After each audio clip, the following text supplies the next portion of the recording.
Hello tout le monde et bienvenue sur la chaîne de Polar Anima. Je vous retrouve pour un nouveau vlog. On est le lundi 2 novembre, il est 11h33 et bien une nouvelle semaine commence, une nouvelle semaine où je n'ai toujours pas cours et je suis confinée.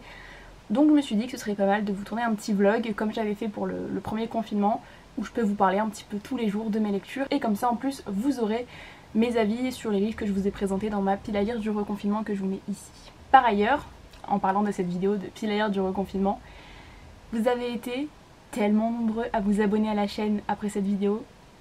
Là on est lundi matin, la vidéo a été postée vendredi soir et la chaîne a pris près de 100 abonnés depuis vendredi soir, donc bienvenue sur la chaîne si vous nous rejoignez. Qui plus est, vous avez réservé un accueil de folie à cette vidéo, enfin il y a pratiquement déjà 2000 vues.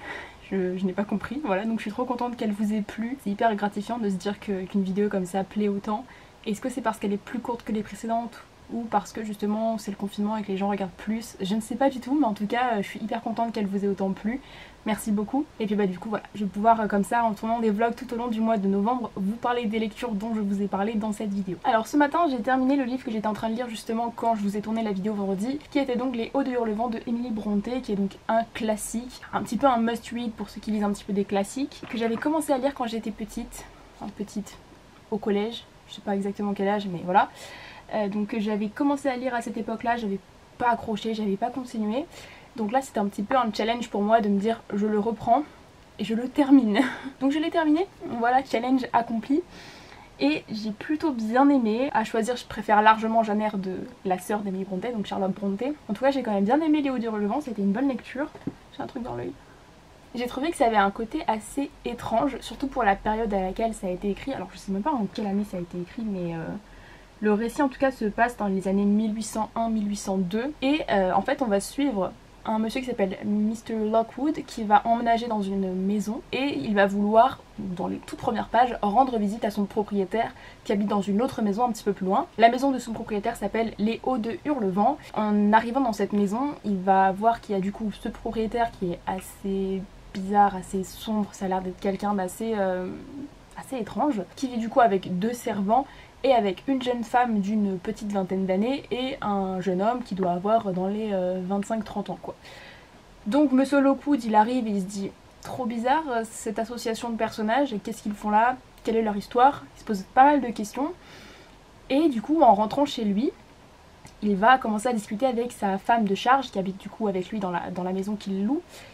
Et cette femme de charge en fait connaît très bien la famille, et connaît très bien les personnages qui sont du coup dans cette maison des Hauts de Hurlevent. Et cette dame va donc lui raconter un petit peu toute la fresque de cette famille depuis les parents jusqu'à maintenant les enfants qui habitent du coup avec ce monsieur qui est propriétaire des Hauts de Hurlevent. Donc c'est un récit qui mêle beaucoup justement de récits imbriqués les uns avec les autres puisque on est dans la peau de Monsieur Lockwood qui écoute le récit de Hélène qui est donc la femme qui s'occupe de la maison qu'il loue. Et Hélène va raconter son histoire à elle, l'histoire de la famille dont elle a la charge. Et des fois, Hélène va raconter elle-même des récits qu'on lui a racontés. Donc en fait, ça fait des récits imbriqués dans des récits. Et au final, on se retrouve avec un récit qui est un petit peu en boucle. C'est hyper dur à expliquer. J'ai du mal à mettre des mots sur ma pensée, mais on est vraiment sur un récit un petit peu en huis clos. Et ce huis clos, il se transmet par plein de procédés de narration. Donc justement, ces récits imbriqués les uns avec les autres. Et cette histoire qui tourne un peu en boucle, puisqu'en fait on va parler d'une femme qui s'appelle Catherine qui va tomber amoureuse du garçon qui vit avec sa famille, qui a son âge et qui est un bohémien. Et cette histoire d'amour va impliquer de nombreuses choses dans l'existence de la famille, elle va complètement ruiner en fait la famille, jusqu'à ce que du coup la fille de cette Catherine tombe à son tour amoureuse d'un garçon un petit peu de cette condition là aussi. Donc c'est vraiment ce récit en boucle qui va faire se répéter certains événements tragiques pour la famille et c'était hyper intéressant, vraiment j'ai trouvé ce huis clos, ça donne une ambiance qui est hyper intéressante, les personnages sont fous, vraiment ça traite du sujet de la folie d'une façon assez intéressante. C'est aussi un roman qui nous parle de vengeance puisque en fait c'est ce bohémien qui vivait avec Catherine qui va vouloir se venger de la famille qui l'a détruit. Il y avait de très bonnes choses, la plume est hyper intéressante, c'est extrêmement bien écrit, il y a une super ambiance, elle a tout le temps, il y a même un petit élément fantastique. En tout cas c'est vraiment un roman qui est parfait pour la période automnale Halloween parce qu'encore une fois c'est une ambiance qui est très sombre. On a vraiment l'impression d'être dans cet enfermement avec les personnages. Donc voilà, c'était super intéressant, je suis contente de l'avoir lu. Il y a aussi une chose intéressante que j'avais notée, je me suis fait un petit post-it là au début de mon roman pour ne pas oublier les choses qui m'ont semblé intéressantes. Ce roman était écrit d'une certaine façon que les dialogues, en particulier les monologues, font penser à des monologues de théâtre. Et j'ai trouvé que justement cette mise en perspective était super intéressante. Je vous le recommande si vous lisez des classiques, mais encore une fois, une vidéo sur les classiques arrivera bientôt sur la chaîne. Elle ne plaira peut-être pas à tout le monde, mais c'est pas grave, moi ça me semble important de parler de classiques parce que j'en ai lu quand même pas mal quand j'étais plus jeune. Et j'ai envie de vous en parler. Je vais donc maintenant lire un petit thriller parce que le challenge Magus n'est pas encore terminé, donc il faudrait que je lise enfin un thriller pour valider une des catégories. Donc je vais lire Quelques battements de cœur de Émilie Elgar que j'ai reçu pour l'œil des lecteurs. Vraiment cette couve je m'en remets pas, hein. Elle est trop jolie. Donc je vous l'avais montré, je l'ai en édition non corrigée. Et eh bien j'espère qu'il me plaira. Je pense que je vais le commencer là dès ce matin pour voir un petit peu ce que ça donne. J'espère que ça va être un roman que je vais dévorer, j'aimerais beaucoup parce que déjà parce que le challenge Magus se termine très bientôt et que j'aimerais bien pouvoir valider d'autres choses. Mais en tout cas voilà, j'espère pouvoir en faire une jolie chronique. Et puis je vous en reparle quand j'ai un petit peu avancé. Et puis je vous en reparlerai aussi, mais je vais lire des mangas parce que j'en ai pas mal dans ma pile à lire et j'ai trop envie de me replonger dans des lectures cocooning, comme par exemple Belle Métamorphose qui est là, ou alors Blue Flag. Blue Flag, j'ai tellement aimé le premier tome que j'ai vraiment trop envie de lire la suite. Donc voilà, je vous en reparle aussi très très vite. Je vous reprends, je pensais pas vous reprendre aussi vite. Il est 14h15, toujours du même jour. Il vient de se passer un truc de fou malade, mais vraiment je m'en remets pas du tout, je m'y attendais pas du tout. Je suis en train de publier sur YouTube le vlog qui s'est terminé la semaine dernière, que du coup j'ai tenu pendant 2 semaines, qui est d'une longueur indécente. Et pendant que j'étais en train d'écrire là dans l'info, il y a eu les résultats pour les partenariats avec Page Turner. Donc Page Turner c'est ce qui regroupe les communautés de Milan et Bayard, maison d'édition. Et j'avais postulé sans grand espoir pour devenir partenaire avec eux. Et mon nom est dans la liste quoi. Donc je suis partenaire 2021 avec Bayard et Milan. Bayard Milan c'est des maisons d'édition que je suis depuis tellement longtemps. Bon j'ai lu finalement tellement de livres. Bayard c'est la maison d'édition qui a publié Eragon. Eragon c'est le premier gros roman de fantasy que j'ai lu puisque j'étais en CM1 quand j'ai lu le premier tome d'Eragon. Milan, c'est la maison d'édition qui publie à la fois Gersinger, qui est une auteure allemande que j'adore, qui a écrit Rouge Ruby et Silver. Elle publie aussi Entre chien et loup de Mallory Blackman. Donc c'est vraiment des sagas que j'apprécie au plus haut point, qui font vraiment partie de mes sagas préférées. Et pour moi, Page Turner, ça avait toujours été le truc un peu inaccessible, vous voyez. Enfin, pour moi, c'était vraiment la maison d'édition, ou en tout cas la communauté, sans compter Pocket Jeunesse, parce que ça c'est clairement un autre level, mais en tout cas la communauté qui était hyper difficile à avoir parce qu'il fallait avoir pas mal d'audience et que c'était pas évident. Je crois que j'avais participé l'année dernière et que j'avais pas été prise. Et là il y a mon nom en fait dans la liste et ça c'est un truc de ouf en fait, c'est juste un truc de ouf. Donc merci du coup parce que je pense que la chaîne YouTube n'y est pas pour rien. La chaîne YouTube elle va bientôt fêter ses 1 an, je pense que je ferai un truc d'ailleurs pour ça. Et je me dis elle a même pas encore 1 an et elle a déjà dépassé Instagram d'assez loin puisque je vous ai dit ce matin qu'on avait atteint les 2500 abonnés et c'est un truc de ouf en fait, c'est juste un truc de ouf. Enfin, vraiment je m'en remets pas. Bref, voilà c'est tout, c'était juste le petit aparté joie intense de la journée parce que vraiment c'est fou, voilà, c'est complètement fou. Donc voilà, j'ai trop hâte de commencer ce partenariat. Évidemment, vous suivez déjà la chaîne de façon régulière peut-être, vous savez que c'est pas parce que je reçois des services de presse que je ne suis plus objective. Hein. Vous m'avez vu dans le vlog qui est en train de se uploader, j'ai abandonné un livre des éditions du Chat Noir que j'avais reçu en SP parce que ça ne me plaisait pas, donc voilà. C'est d'ailleurs le 2e abandon de cette année 2020 et le premier c'était aussi un service de presse, donc voilà, je n'ai absolument aucun scrupule à abandonner de livres que je reçois en service de presse, hein. Vraiment ça reste une lecture comme une autre et c'est pas parce que je l'ai reçu de la maison d'édition que je suis obligée d'en faire une critique élogieuse. Voilà, donc en tout cas j'ai vraiment très hâte de vous parler de leur titre, j'ai très hâte de commencer ce partenariat et je suis juste hyper reconnaissante de pouvoir avoir accès à ce genre de possibilités quoi. Voilà, alors je sais, hein, vous allez me dire oui c'est du travail derrière, hein. Oui, Je sais, c'est du travail derrière effectivement, surtout avec la chaîne YouTube qui vient d'être créée cette année. C'est sûr que la chaîne YouTube ça prend un temps de fou. Instagram, comme j'ai un feed extérieur, je fais que des photos en extérieur et heureusement que j'ai ma maman qui est gentille, qui m'accompagne dans tous mes délires parce que sinon je pourrais pas, mais ça prend quand même énormément de temps. Donc c'est hyper gratifiant de voilà, d'avoir ce genre d'événements qui arrivent dans sa vie. Bref, c'est tout, je vous laisse là-dessus. J'ai commencé quelques battements de cœur tout à l'heure et alors j'ai lu 37 pages mais ça a l'air trop bien. Vraiment, je suis pas une grande experte en thriller, hein. Vous le savez, j'en lis pas énormément. Mais alors je trouve ça complètement ouf, j'adore. L'écriture est hyper simple pour le moment. Ça aborde des sujets qui sont super intéressants. Je vous en parlerai un petit peu plus tard quand j'en saurai plus au niveau du résumé, mais franchement, j'aime beaucoup pour le moment, donc j'ai hâte de le continuer.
Coucou, nous sommes le mardi 3 octobre, il est 15 h et je reviens vous parler de lecture un petit peu parce que ce matin j'ai terminé Quelques battements de cœur de Émilie Elgar.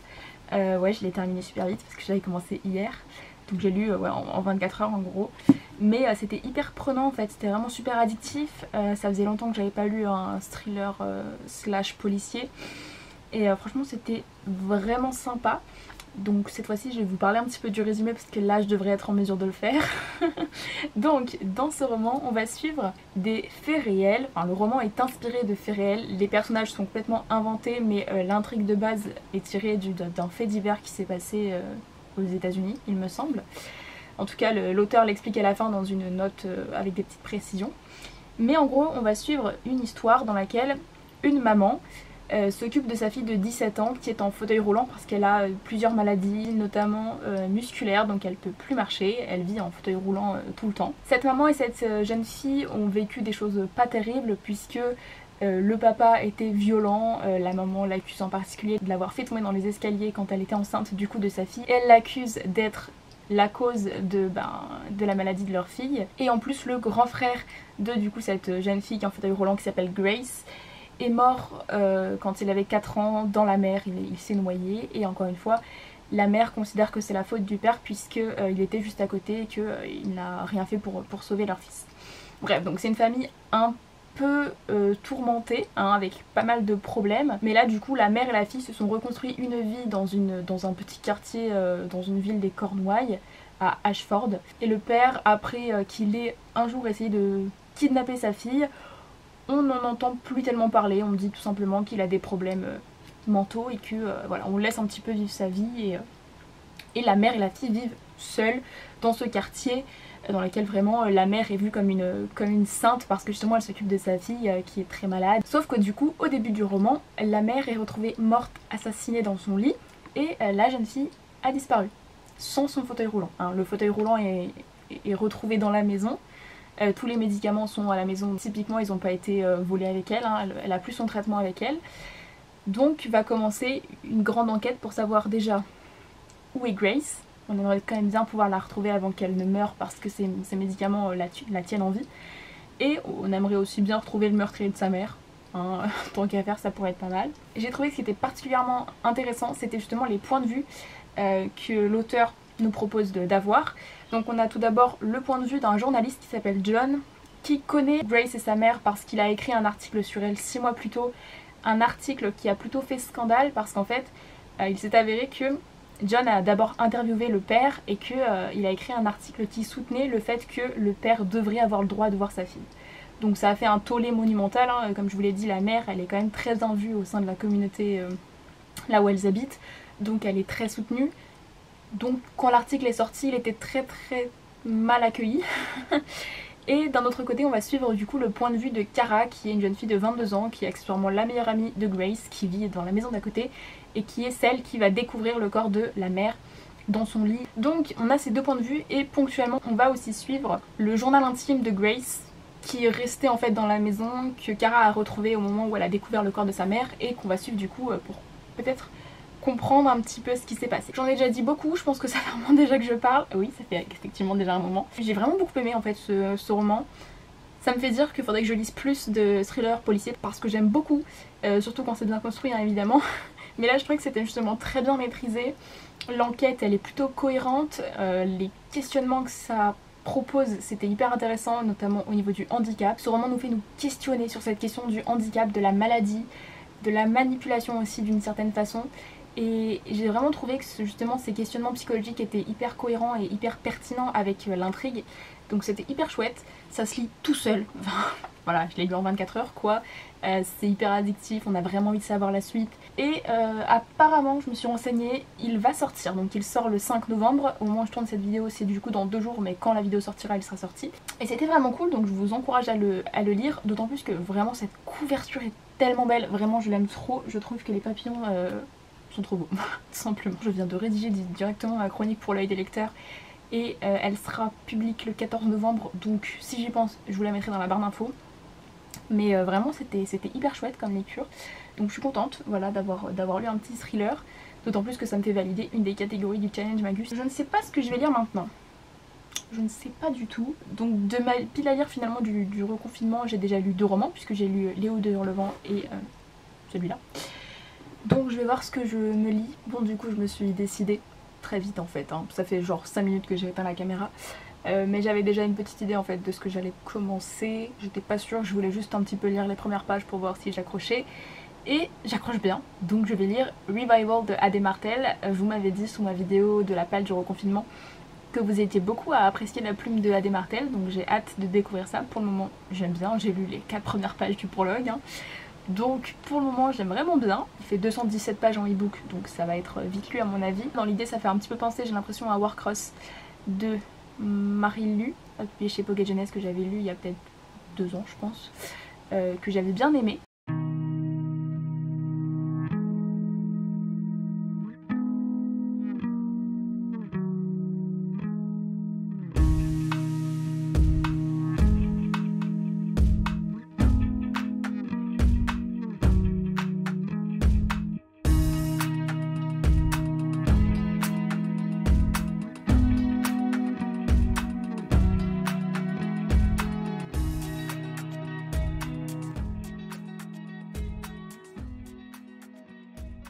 Coucou, bon il est 22 h, toujours de la même journée, donc mardi. Et je viens de terminer ma relecture du 2e tome de Magus of the Library de Mitsu Izumi. Et ça confirme à nouveau à quel point j'aime cette saga en fait. Il y a tellement de thématiques abordées, c'est fou. Enfin vraiment, il n'y a pas d'autre mot. Lisez vraiment Magus, vraiment, il en vaut tellement la peine.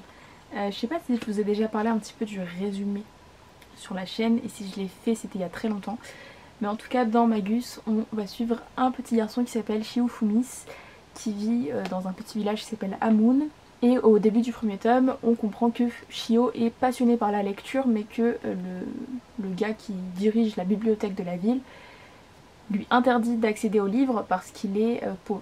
Donc va s'en suivre plusieurs aventures. Il y a un groupe de Kauna, donc les Kauna ce sont les bibliothécaires de la bibliothèque centrale. La bibliothèque centrale c'est vraiment la grosse bibliothèque qui rassemble beaucoup de livres sur tous les territoires alentours.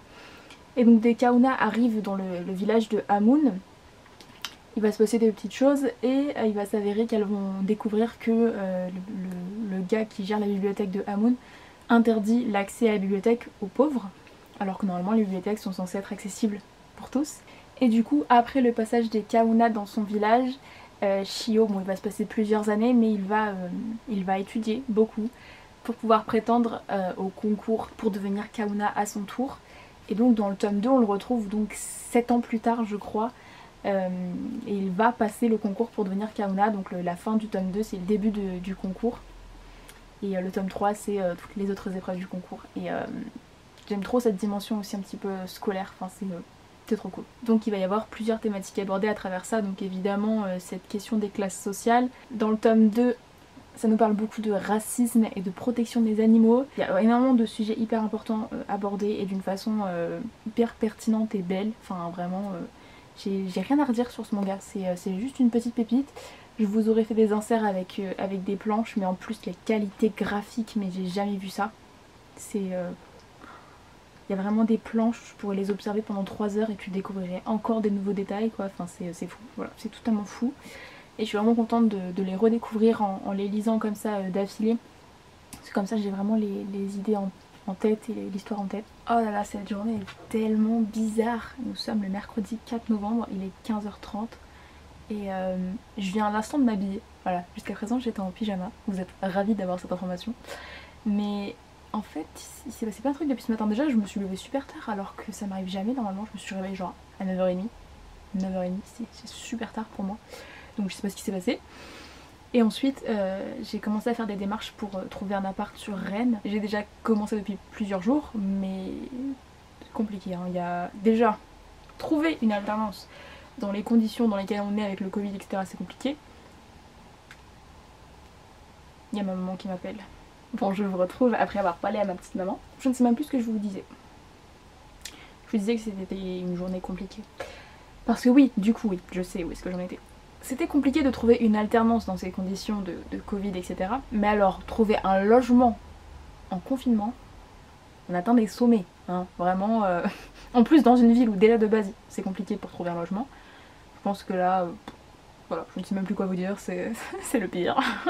Donc aujourd'hui j'ai trouvé une annonce d'un appart qui avait l'air hyper cool. Du coup j'ai envoyé un message au propriétaire. Et ils m'ont demandé de constituer un dossier forcément administratif pour avoir l'appartement. Mais alors le dossier administratif, ils m'ont demandé tellement de choses. On arrive, il est 15h30 et j'ai toujours rien fait à part ça. Sinon, j'ai commencé sur ma liseuse Revival de A.D. Martel. J'ai lu un quart du bouquin hier soir et du coup depuis hier je n'ai pas relu parce que voilà, la journée était un petit peu mouvementée. Coucou, donc je vous retrouve le soir, il est 20h25. Je viens juste faire un petit point lecture parce que ce soir j'ai consacré pas mal de temps à compter les points pour mon équipe pour le challenge Magus puisque je suis chef de guilde et que le challenge Magus se termine demain. Et du coup j'en ai profité pour faire un petit topo sur les catégories que j'avais pas encore validées et les bonus que je pouvais encore valider. Et donc j'ai noté quelques titres qu'il faudrait que je lise d'ici demain, un maximum, pour valider encore quelques petites choses. Donc il faut que je lise encore The Promised Neverland CS que j'ai très rapidement commencé tout à l'heure, j'ai lu 3 pages. Voilà, donc je vais lire ça juste après avoir tourné cette séquence. Faut que je lise le tome 3 de Magus, mais... la bricasse est dans la place, ça rime. Donc ça fait 4 lectures graphiques d'ici demain et il faudrait en théorie que je termine Revival parce que je peux finalement le faire compter dans une catégorie. Donc je pense que je reviendrai que demain, que je clôturerai le vlog demain parce que sinon il va être beaucoup trop long encore une fois. Et je reviendrai donc demain pour faire un bilan des dernières lectures que j'ai faites, sachant que vraiment demain soir j'aimerais avoir terminé tout ce que je vous ai dit donc, parce que je vais commencer en lecture commune avec ma petite Clem, Circe de Madeline Miller et j'ai super hâte.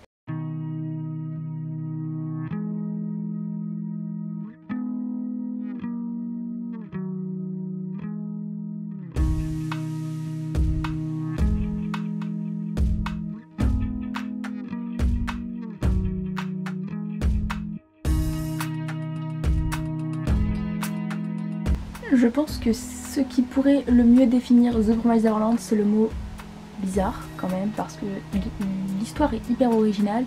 Y a rien qui ressemble à The Promised Neverland, je trouve qu'au niveau de l'histoire, au niveau de l'univers, de ce qui s'y passe, c'est complètement inédit.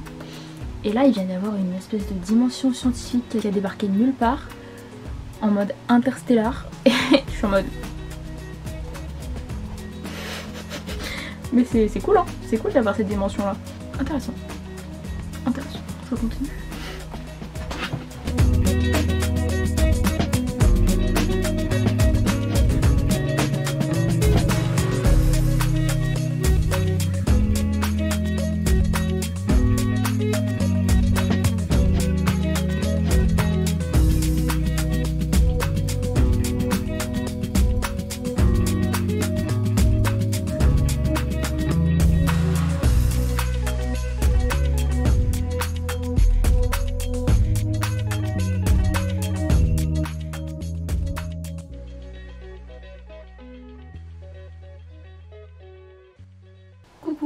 retrouve sûrement pour la dernière séquence de ce vlog parce qu'après il va être beaucoup trop long. Nous sommes du coup le jeudi 5 novembre et il est pratiquement midi. Donc on va dire que le challenge Magus se termine. Donc je vais vous faire un dernier update des lectures que j'ai faites depuis hier soir. Il y en a quand même pas mal, je suis plutôt fière de moi. Vous m'avez vu hier lire le tome 16 de The Promised Neverland de Kaiju Shirai et Posuka Demizu, si je ne dis pas de bêtises. J'arrive pas à retenir les noms des auteurs japonais, c'est une catastrophe. Bref. Donc j'ai lu ce tome 16, vous avez eu un petit peu ma réaction en direct lors de cette lecture. C'est vrai que The Promised Neverland c'est vraiment une histoire complètement inédite, complètement what the fuck, enfin vraiment j'ai jamais vu ça nulle part ailleurs. Il y a des histoires de démons dans un monde futuriste où les humains sont venus de la nourriture pour ces fameux démons. Donc c'est sympa, hein, c'est vraiment très sympa. Et là dans ce tome 16, il y a une dimension scientifique qui débarque mais vraiment à la mode Interstellar.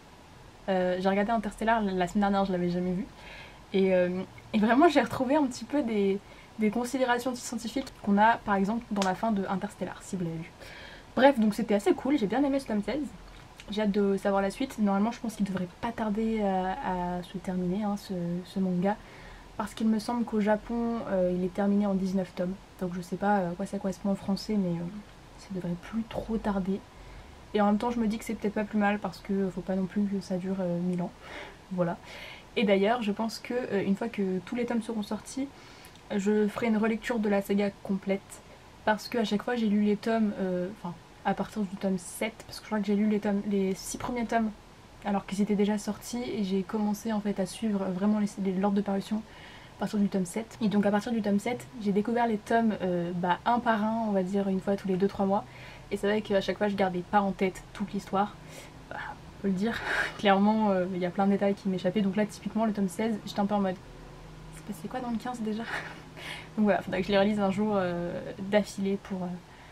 peut-être pour comprendre tout ce qui se passe, ce serait pas mal. Sinon, hier soir dans mon lit, non pas hier soir, cette nuit, soyons honnêtes. Cette nuit j'ai terminé Revival de A.D. Martel. Avant-hier soir j'avais lu un quart. Et j'ai lu les 3 quarts d'après, d'affilée. Entre à peu près 22h et 1h du matin. Voilà, je n'ai pas décroché du tout de la suite du roman, c'était hyper entraînant, c'était vachement sympa à suivre. C'est pas du tout un univers que je connais puisqu'on est dans l'univers un petit peu du gaming, on est dans une société futuriste clairement, où un jeu vidéo vient de sortir et c'est un jeu vidéo de réalité virtuelle, donc il y a des nanodiodes que vous pouvez poser sur votre crâne et en fait ça vous plonge vraiment dans l'univers du jeu. Lors de la soirée de lancement du jeu, plein de joueurs forcément se connectent pour assister à cette soirée de lancement et il va y avoir un bug général qui va faire que tous les gens qui sont dans le jeu au moment de cette soirée de lancement vont rester bloqués dans le jeu. Chouette, grosse ambiance. Et en particulier, la petite sœur de notre héroïne qui s'appelle Julie, qui a 17 ans, a une petite sœur qui s'appelle Aria, et Aria va se voir offrir une nanodiode par leur père le jour de son anniversaire pour qu'elle puisse jouer au jeu alors que le jeu est interdit aux moins de 18 ans. Et donc Aria va se retrouver coincée elle aussi dans le jeu. Donc Julie, qui ne supporte pas cette idée-là, qui a envie d'aller sauver sa sœur, eh bien elle va décider de la rejoindre dans le jeu. Donc il va se passer plein de choses, hein. Comment est-ce qu'elle va faire, comment ça va se passer pour que ça passe inaperçu parce que c'est pas ouf, hein. Ça fait plusieurs semaines que des gens sont coincés dans le jeu et elle débarque en mode YOLO, je veux me lancer dans le jeu. Pas génial, hein. Pour sa santé mentale ils vont se poser des questions. Mais bref, il va se passer pas mal de choses. Et c'était vraiment sympa. En fait, c'est un côté assez jeunesse dans la façon dont c'est narré. Faut être au courant, c'est pas du tout un problème, hein. C'est très bien écrit, vraiment pas de soucis de ce côté-là. Les actions sont vachement sympas.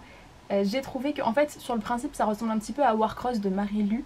Sauf que Warcross, j'ai pas toujours tout compris à ce qui se passait dans les jeux. Alors que là, j'ai trouvé que c'était vachement plus clair, vachement plus explicite. Et que vraiment, j'étais pas perdue du tout. Alors que franchement, c'était pas gagné, hein, parce que les jeux vidéo, tout ça... je n'y connais rien. Les personnages fonctionnent très bien ensemble, hein. Il y a des amitiés qui se lient qui sont super intéressantes. Il y a un petit côté amour familial avec du coup cette grande sœur qui veut sauver sa petite sœur. Donc voilà, franchement c'était une super lecture, je suis contente de l'avoir lu et de l'avoir bien dévoré surtout parce que c'était vraiment sympa d'avoir ce récit assez addictif que j'ai pu enchaîner, franchement trop cool. Et ce matin j'ai lu le tome 3 de Magus. Allez, je l'ai relu parce qu'aujourd'hui aujourd'hui sort le tome 4. J'ai trop hâte. Alors je ne l'aurai pas aujourd'hui parce que je l'ai commandé chez Le Renard Doré, qui est une librairie parisienne que j'adore. Et donc je vais pas le recevoir tout de suite, forcément, parce qu'il doit venir de Paris à Grenoble. Ça arrive pas en une seconde, quoi. Donc, eh bien, je le recevrai quand je le recevrai. Je l'ouvrirai sûrement en vlog, puisque je vous ai dit que j'allais vlogger tout le mois de novembre. Mais j'ai lu du coup ce tome 3 et ça confirme encore une fois le coup de cœur que j'ai pour cette saga de manga en fait. Et le fait surtout que j'ai trouvé que chaque tome était meilleur que le précédent. Le 1, il est génial. Mais alors le 3, il est vraiment au-dessus. Vraiment, j'adore les thématiques qui sont abordées, je trouve que la fin elle est hyper touchante. Je vous l'ai déjà dit, mais il y a tellement de thématiques abordées. La mythologie et l'univers sont tellement foisonnants, tellement bien développés, c'est digne d'un roman, vraiment, au niveau de l'univers et de la mythologie, il n'y a rien à redire. Les graphismes, je suis toujours aussi fan, donc ça a été mes 3 lectures depuis hier soir. C'est quand même pas mal, vous me direz. Hein.